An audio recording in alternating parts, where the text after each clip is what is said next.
Hello, everyone. You're listening to the Paradigm Shifts podcast with your host, Keisha Kruger. I'm an organization development practitioner and executive coach, working with leaders to create positive changes in the workplace using behavioral science. My personal mission? Share science-based tools and leadership insights from the field that you can use in the workplace and beyond. Considering we spend about 3/4 of our lifetime at work, there is incredible science and organizational psychology that can be used to rethink the way we work, lead, and ultimately live. Join me as I speak with thought leaders and business leaders in practice, unpacking lightbulb moments for paradigm shifts. Hi everyone. On this week's episode, we're sitting down with Terrie Reeves. Terrie is a social scientist and founder of Empower Health America, a research and education-based consulting firm that provides leadership and team development training, OD consulting, executive coaching, and educational programming focused on empowerment and change. But before we get into the episode, I'm just here to share that we are closing in on the end of season 1 with this is the final episode, and season 2 will be back this fall with even more incredible guests, topics, and meaningful science about the world of work you do not want to miss. So if you haven't already, hit that subscribe button wherever you stream podcasts so that you can get alerts when our first episode of season 2 kicks off. Thank you so much for following along on this first season and the journey that we've had for the last 7 months of episodes. Really, that's incredible. We're ending in our 30th episode with Terrie Reeves, and I am excited for season 2 to kick off. Thank you. Hi, Terrie. How are you? Life is good today. Amazing. I'm so grateful for you. And also thank you so much for being here. I'm very excited to chat with you about change. We talk a lot about change on this podcast, and change is really the one constant in this life that we can depend on, right? Yes. So if there's one thing that we can work on getting really good at as humans is managing change, but not just in life, but at work as well. And as a consultant, and you're also a social scientist, I want to know from you kind of what changes are you seeing in organizations that they're facing the most today? That is a loaded and fabulous question. I pulled up, I wrote a white paper on stress on the new tsunami during COVID. And much like that wave on the front page, if you can see it, stress and the disruption that it created in the workplace, we are still feeling, I think, the aftermath of that. There are many things that we're challenged with, and often challenge comes with opportunity for growth. So I don't necessarily look at change as something as negative, but often there is disruption and a bit of chaos, and in the middle of that growth, and we can pivot and get better at things and learn how to do things in different ways. But, I think organizations are still trying to figure out how we can work effectively post-COVID. I think we're also seeing the impact of mental health issues that we will continue to feel as we get post-COVID, and we have enough data and research that begins to point to things that perhaps were affected by all the isolation that we were not used to, and certainly the anxiety and stress that people that don't have the tools and skills to self-regulate, left on their own and not being supported,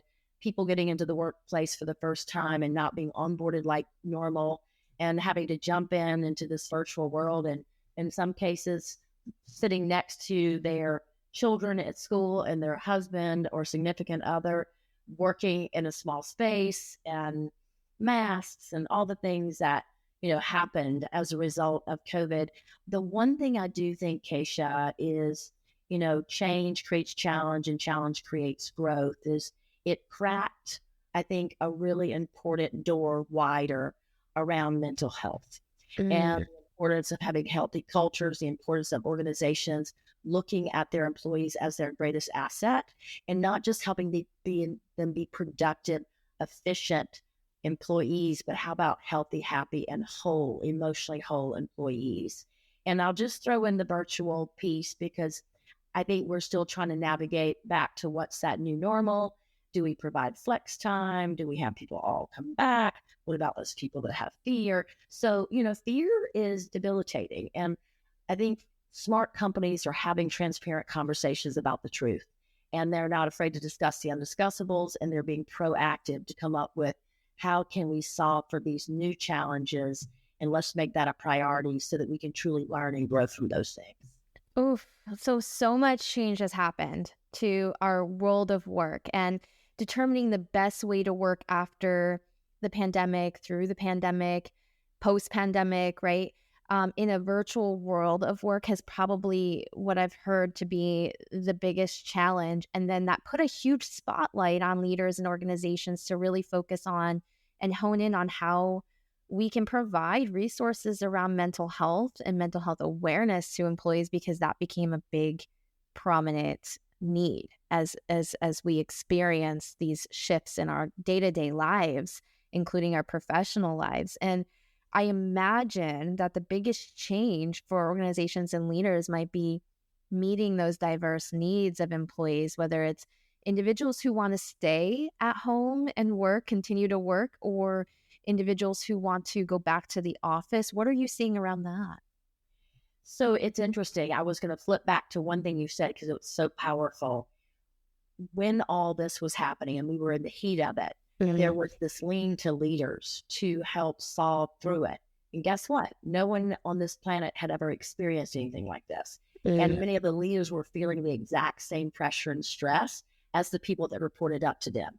And I think it put a spotlight on, wow, we might need to be able to proactively look at the learning from this.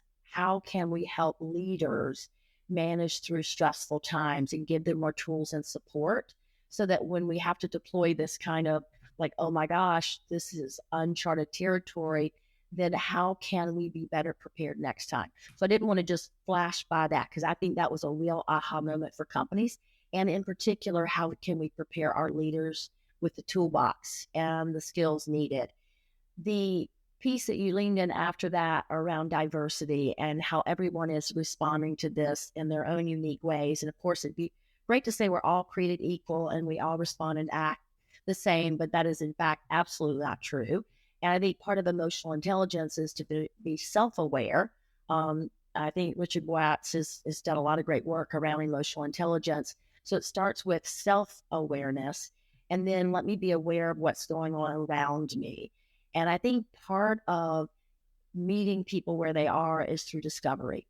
Companies having more of a conversation, a dialogue rather than a monologue, and really seeking mutual understanding by making space to ask powerful questions and taking the time to get the answers from the people that are on the front lines. And I know that that takes more patience. It's not rolling straight to the bottom line, but it's certainly hitting what's called behavior. And last time I looked, happy, healthy employees are far more productive. They stay with organizations much longer. So in essence, it's a roundabout trip to the same bottom line, and that is there is financial benefit to be gained by making sure your employees stay healthy, well-trained, heard, right, valued, all the things we know that create a healthy culture. So I think organizations are really taking a hard look at their human capital and looking at what kind of organization are we, who do we want to be, who do we want to attract, and how do we retain those talented people? And they're not all created equal. So we might have to come up with some awareness that one size does not fit all. Yeah, so I imagine that's kind of where the hybrid solution came about, right? We're trying to come up with this in the middle solution to meet needs on both ends, the business ends, the individual needs, because there's been this such spotlight on employee individual needs, and also having a more holistic perspective on stress management and showing up as a human and understanding the human conditions and things that happen in the human condition. So going back to the emotional intelligence and having self-awareness as leaders, that we need to be able to focus on putting our people first in organizations and having more people-centric organizations. What does that look like in terms of gathering input, making employees feel heard, just to make it really tangible and practical for anyone listening in? I'll put one out there that I know to be true: employee engagement surveys. But what are some other ways that we can close feedback loops within an organization? That's a great question. And I think I'll talk about it in a real scenario rather than just kind of give something structural or academic. I, during the pandemic, had to pivot my business completely. All of it was in person. And when COVID happened, I had to get really proficient on all these platforms where you present. And we now do with more ease now. Yeah. Technology still could drive us crazy, but for the most part, we all got shoved into the technological deep end, which that was kind of a faster learning curve for many people. And that was progress. So I'm celebrating some victories along the way. And I started presenting all over the country. And what you spoke about is, stress and the human condition. And we started cracking. I mean, people were holding it together, but under this kind of direct stress, people started cracking. And I think organizations noticed that. So I worked for a company and still do.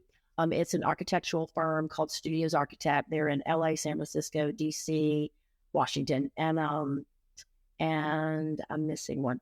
Paris, can't forget that. Paris, that's a big one. And in New York. And they invited me in, Keisha. You'll totally laugh at this because it's so like coaching, meet people where they are. And they're like, Terrie, will you come in and do a lunch and learn on how to manage stress? And I'm like, absolutely. And I'm like, but that's not all I do. But I certainly believe at the core of my being that if we're not focused on the employees within organizations, we're missing an incredibly important pillar of what makes that organization work. And so I do a lot of mindfulness, and I have for 25 years. It's just a personal practice, yoga, visualization. Breath work too, I believe, right? A lot of breath work. And yes, and the breath is at the center of all of it, right? Everything. Logical impact with just breathing. It's free of charge. I know, and sorry to interrupt you, but no. I get nerdy about all of this stuff, and I love that you and I have this synergy and we can talk about this. But one of the things that's so overlooked about the breath is that as it relates to the neuroscience of the brain, if we are going up against something that's maybe a stressful situation, we're receiving difficult feedback, everyone knows, or for the most part, we know we have amygdala hijack that comes into play when we are under stress. And so what that does is it shuts down the availability or accessibility to our prefrontal cortex. So that's the center where all the rational decision making is happening, the critical thinking. Yeah. And so one of the best ways to help your amygdala hijack stop or pause or come down is to practice good breath work, right? And I love that, but also realize that we don't teach that anywhere. Like, where's that information? That's what I told people, like, to make it real. We didn't learn this in middle school. We didn't learn it in college. I'm not sure we had family conversations around these topics. And, yoga, certainly mindfulness training, all of that. If you're an athlete, many athletes recognize the power of the brain and just breath and this body awareness. And you're spot on. I mean, it's the fight, flight, or freeze. And our reptilian brain is the one that's like danger, warning. And our brain is constantly scanning for threat. It's constantly scanning to make sense of the world around us. We're bringing in all this information and we layer our filters around that. And if something is appearing threatening, and it could be literally a stick on the ground that looks like a snake, or a boss walking into our office that we've had conflict with in the past, where there may not be any conflict about to happen, but because that's been a reoccurring pattern, it just can put us into this hijack state. And, I always talk about it when we breathe, like slowly, deeply, belly breathe, we are calming the central nervous system. And I won't get too geeky, but there's a lot of stuff that begins to wire differently and fire differently. We bring the prefrontal cortex back online, because when we stop breathing and we get anxious, palms sweaty, heart racing, the blood shunts. I mean, literally stops flowing to our frontal cortex, like 80% of it. And so that breath brings flow back into the body. And it's so amazing because you'll talk about this and your people are looking at you like a deer in headlights. And because they should. I mean, who's talked about this stuff before? But it's so incredibly powerful. Yeah. Anyone who's listening, just try to take some deep breaths and see, like, just reflect on how different your your state of mind is after taking some deep breaths. Try for 30 to 60 seconds of just slow, deep breaths, belly breaths, as Terrie says. And one of the things that I imagine that all of this stress conversation really plays a role in is the changes that employees are facing is causing stress, right? As we've talked about, the leaders are noticing it for themselves, but also for their people. So what are you noticing in organizations is the most difficult part of change for people? In terms of just trying to manage stress and self-regulate? Or change in general, yeah. Yeah, well, I mean, anything that's going to create anxiety, whether it's a big internal change the organization's about to undergo, change meaning I have to go back into the office and maybe I don't want to, because I'm having, or stress because I'm having conflict. So if we kind of go back to the change, and I'm going to wrap this back to the trainings that I was doing, because they were literally Keisha breath work. And we meditated 225 architects for 15 minutes because leadership recognized the value of everybody pausing on in a firm-wide meeting, which was a great way to bring the organization together during this time of detachment.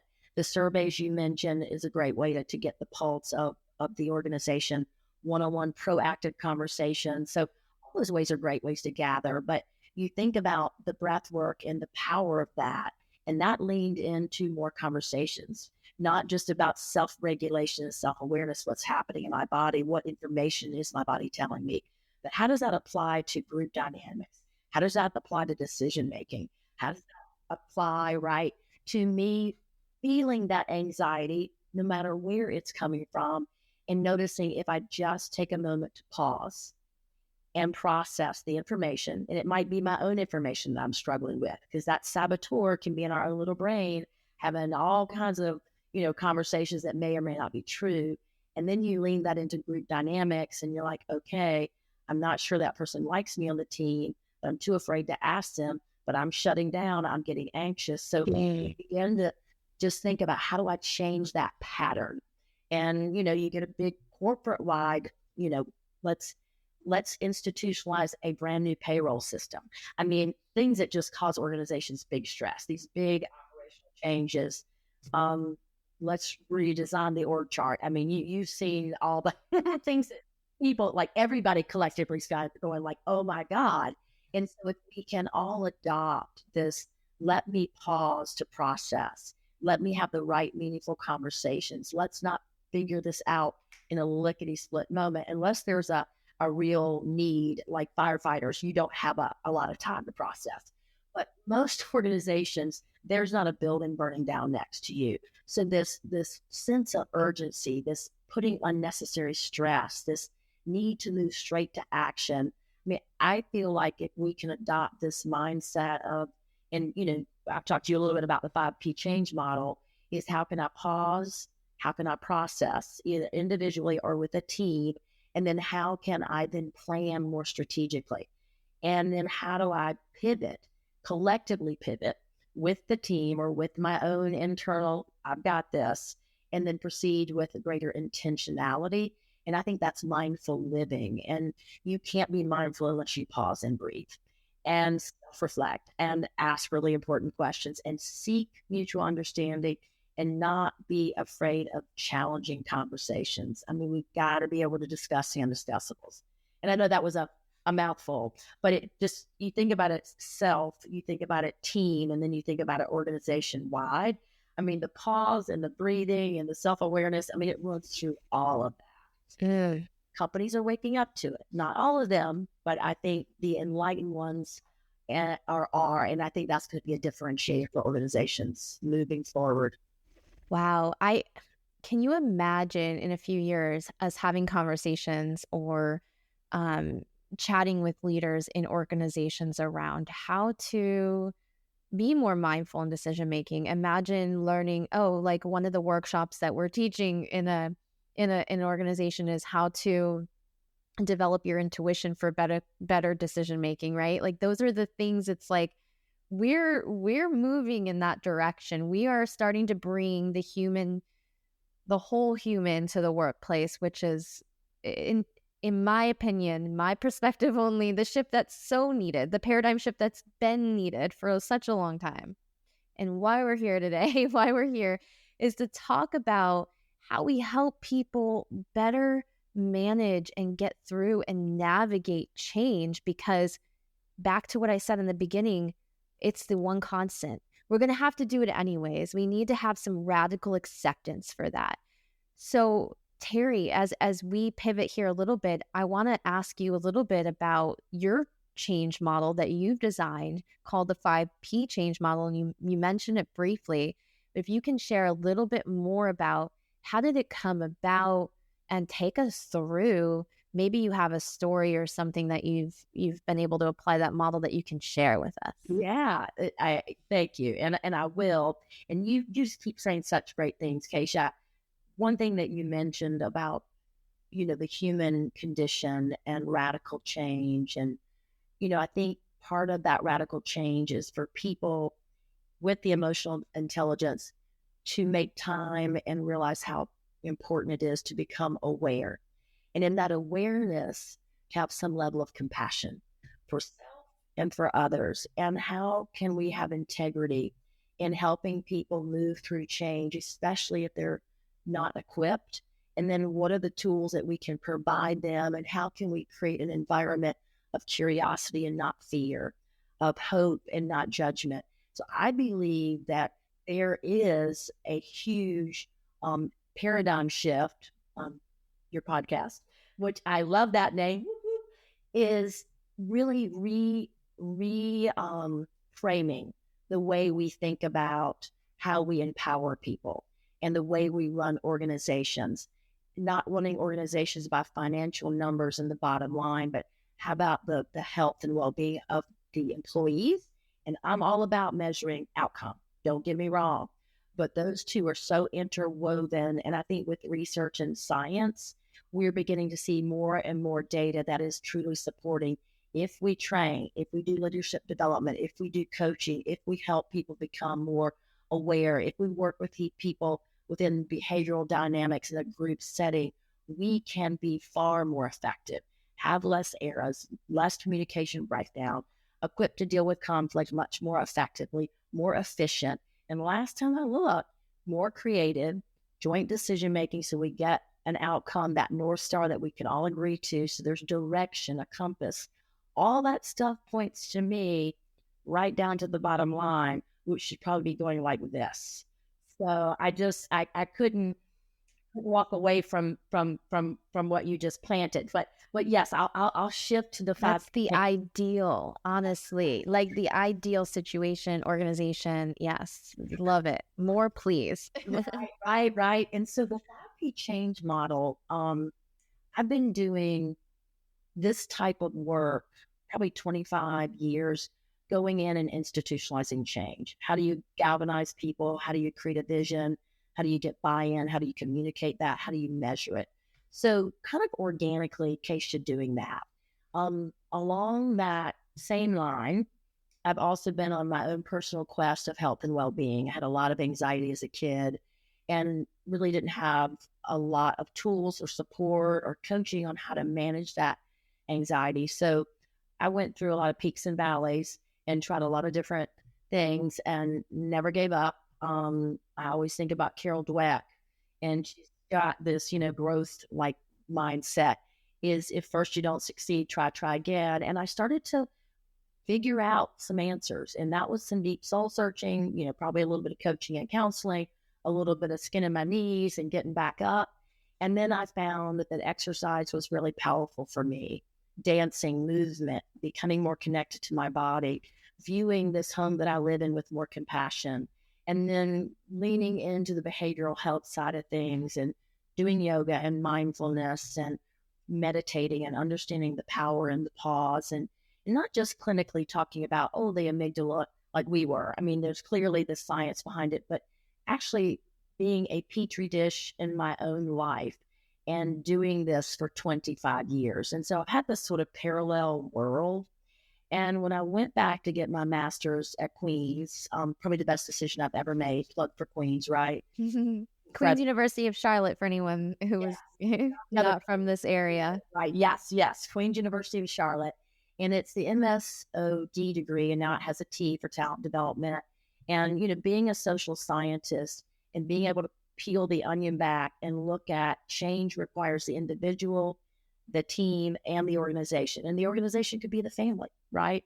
We find teams all around us, but having a sensitivity of how all those weave together sort of put me in this space of, I want to look at the models and the research that are out, the actions change model. I mean, there's just Cotter's 8 stages to change. I mean, there's just a lot of research out there that supports like clearly steps that must be taken in order to help people move down the continuum.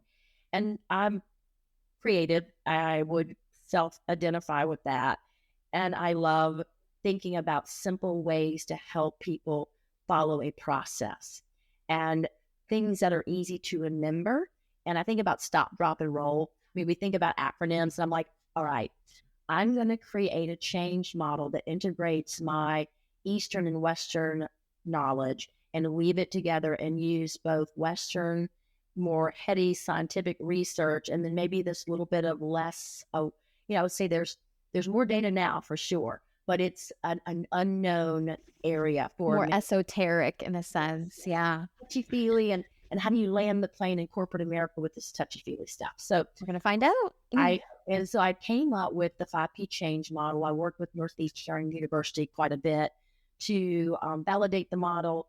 And the intention is to literally have something simple. We have to pause what is happening quite literally in this moment for me as a human. And I'll kind of walk it through a couple of different ways you could use it.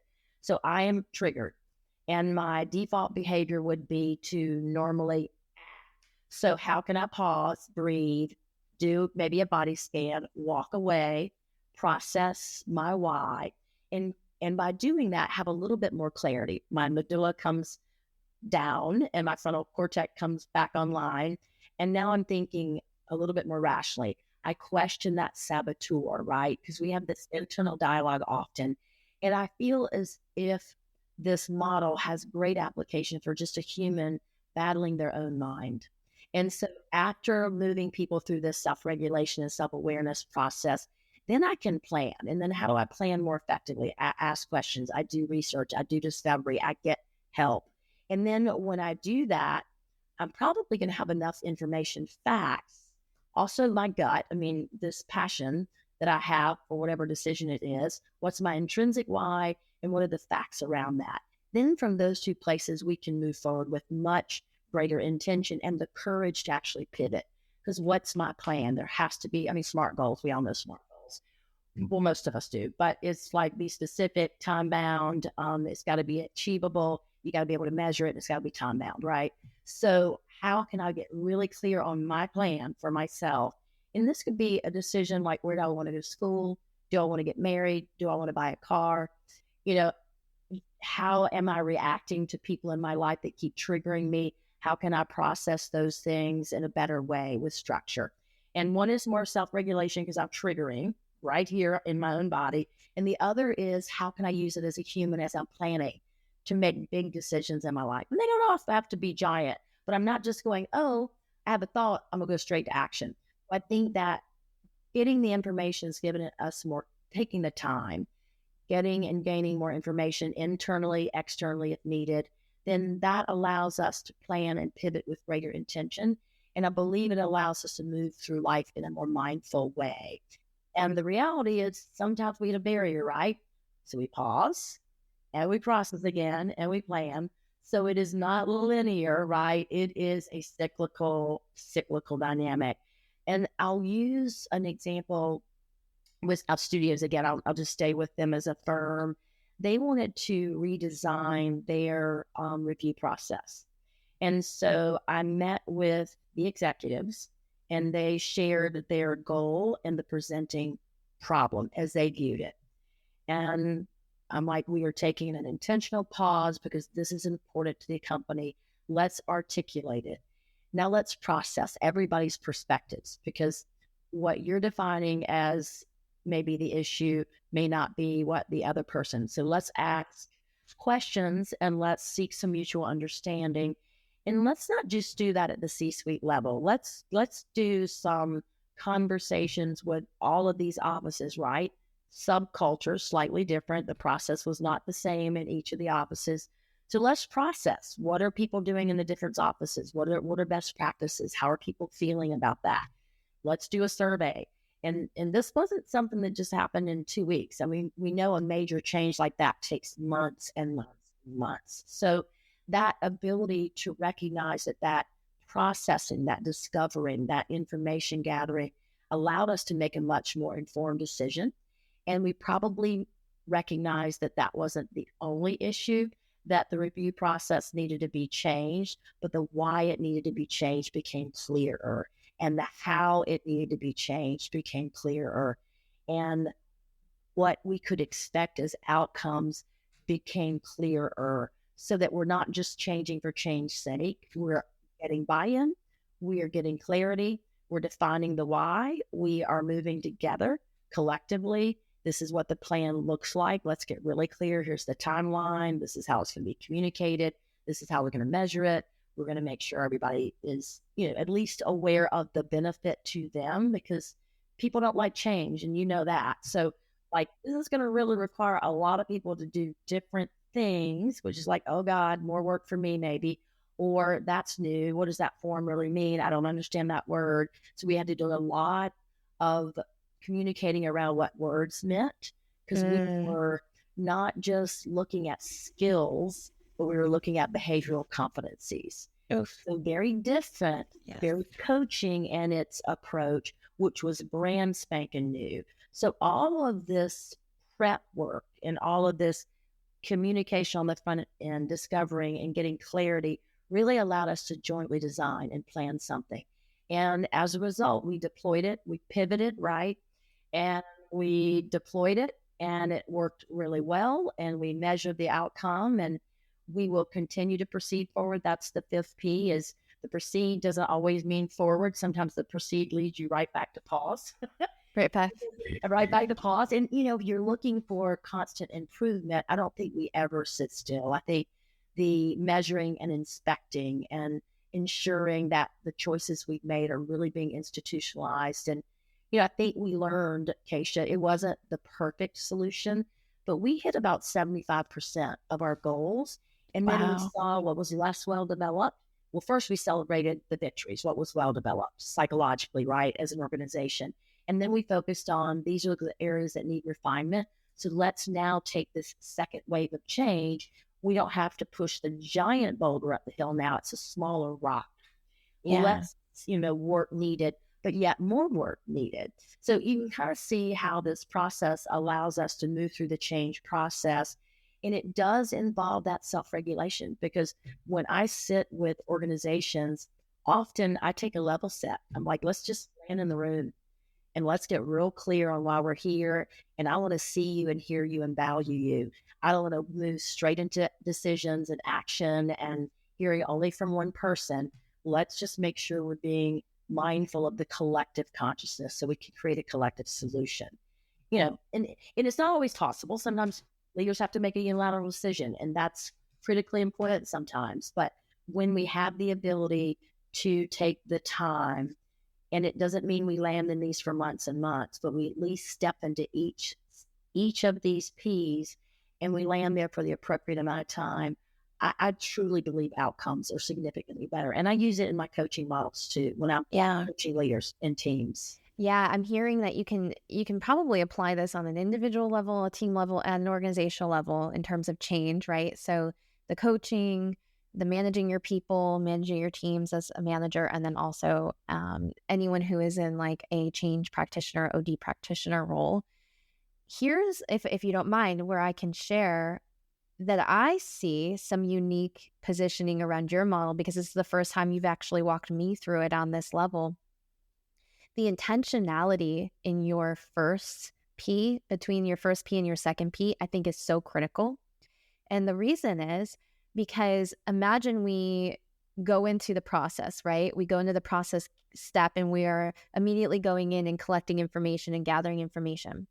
going back to what you said earlier, when we were talking about the filters that we put on, the lens in which we are looking at things, right? Our perception of our reality and how we are interpreting this process and that information we're collecting. If you didn't have that first P, that pause, we're bringing all the conditioning, all of the program beliefs that we've kind of had going on in our lives, or maybe through our days or that month or that year, being applied to the way that we're perceiving the process information, that information we're collecting from the organization. So that pause first allows you to separate my stuff from what this person, and so I imagine that it helps lessen projection when they are interpreting the collective information. Is that right? Yes. I mean, you think about just pausing and breathing and landing in the room, turning the cell phone off, kind of stating this is the intentionality behind this. Let's intrinsically, just for a moment, think about how this will impact you and us as an organization. And let's find that North Star that we can all get excited about. And then let's talk about our whys. What's your attachment to this solution or, the goal, and what barriers what's coming up for you? And I think in that space of pause and just suspending judgment and really creating a safe environment, quite literally by being still, breathing, fully present, actively listening, creates an environment where people are less defensive, less judgmental. And we can coach people to use these tools that you're expressing, because I think the P, the first one, the pause, is often what is not as well developed for organizations, because they just are used to getting into boardrooms and they start talking and making decisions, and they don't check in with self first. And there's so much information that we need to synthesize in order to be clear enough to step into a conversation from a neutral perspective. And, there's a lot of fear. I mean, the fear can really inhibit creativity. It can inhibit someone making a recommendation because they don't feel safe. It could be a brilliant solution. And to feel seen and valued really requires people to feel seen and valued.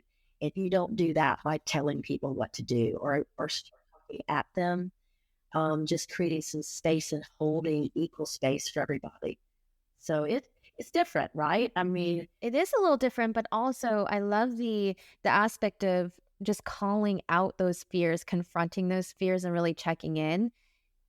I when you gave that example of like just going to the boardrooms, getting the information and making decisions, it's like, yeah, that is what we do. But if we were to stop and say, okay, before we go and get information, how are we feeling about this change? Like checking in with yourself, checking in with that team and saying like, if someone's feeling like they're afraid people are going to leave because of the change, or they're afraid that it's going to rock the boat too much, or clients aren't going to like it, or whatever it is, maybe for themselves, they are low in capacity and they just don't feel ready to be able to take on this change as a personal thing, right? It's like I'm showing up in this team, in this organization, and I don't feel like I have the capacity to give the energy, the resources to give this change. Let's talk about that.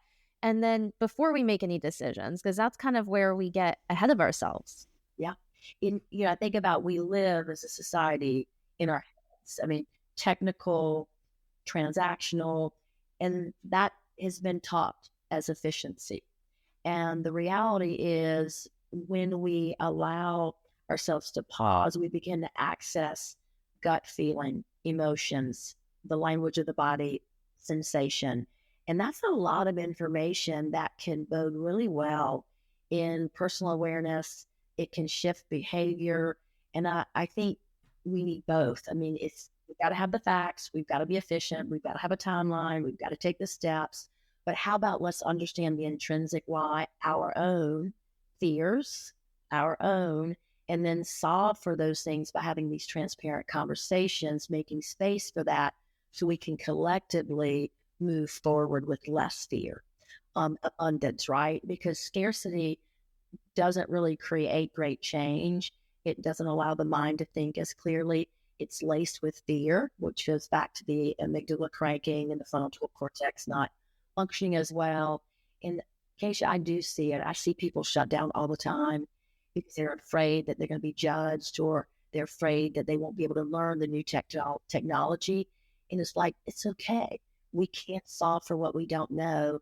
And if you're not pausing yourself as a human to figure out what you need and express that, then how can we solve it? And so the pause is a spot that, I would say organizations are warming up to more and more because there's more science. And there's more science and there's more practitioners out there that are preaching it and practicing it and modeling it. And thank goodness for that. Yes. Wow. Can I tell you a kind of a cool story real quick? Yes, please. So it just is one of the most powerful things I've ever witnessed. And, it's easy to go into an organization that has a leader that thinks about mindfulness and introduces it and makes space and time for it, even if people are not aware of it, or maybe a little bit like, what is this? It's not like you're just telling people about mindfulness. When you take them through the practice of mindfulness, they feel it. So it takes the need for fact and figures kind of out of the equation, because we're our own, I guess, experiment, right? Because we are feeling the impact of it. And so Todd is the CEO Emeritus now of Studios, and I've been doing executive coaching with him for a while, and we've integrated mindfulness. And I think I maybe mentioned this to you. Part of the change was stepping out of a 30-year career with Studios into a new unknown, right? He's not been CEO Emeritus yet. And so what does that change look like? And then how can we integrate mindfulness to help him move through that?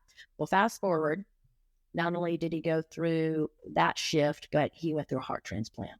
And you talk about significant paradigm shift on every level. And we don't have enough time today, but to just talk about how mindfulness was so critical during that pre and during and post healing, new heart, quite literally, and just becoming familiar and aware to what he needed to heal. So he just got awarded on the Howard Taft Medal at the University of Cincinnati 2 weeks ago. Congratulations to him. I know, right? Wow. He's won a gazillion awards, but just a dynamic human and a great leader. And he wanted to do something different. He's an architect, very creative. He goes, I want to create an experience rather than, 100 of my colleagues and friends and just people in his life, family, descending on this big event where people stand up and just blah, blah, blah, and just talk. I mean, good speeches, very appropriate. He goes, I want to do something different. I want to create an experience. He said, will you come down, Terrie, and open the program up with a mindfulness exercise? And I was like, okay, this is going to be great, because now we're reaching the masses. I'm not in a mindfulness studio or a yoga studio or working with a CEO that's open to it.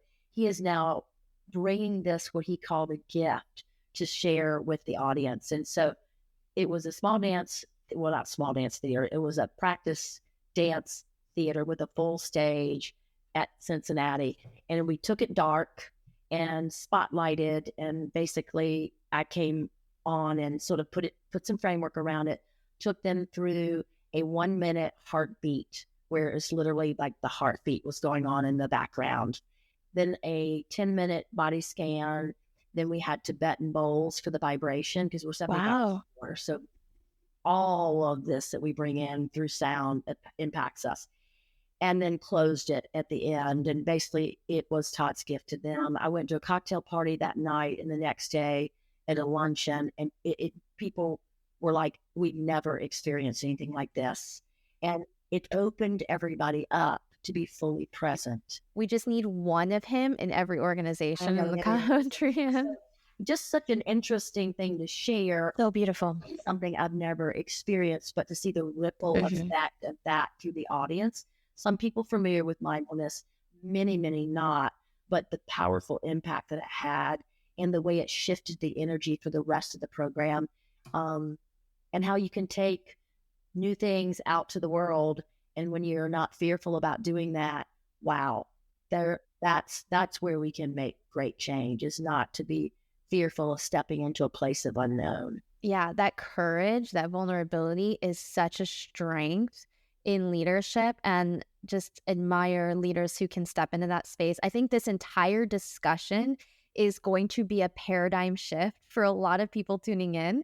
It might take a second listen. So listen back again to Terrie's process, listen back into the impact that she shared is having on organizations as we step into practicing more pause, processing. Tell me more. Okay, pause, process, plan, pivot, proceed. Is that right? Did I get it? You got it. Awesome. All right. Okay, good.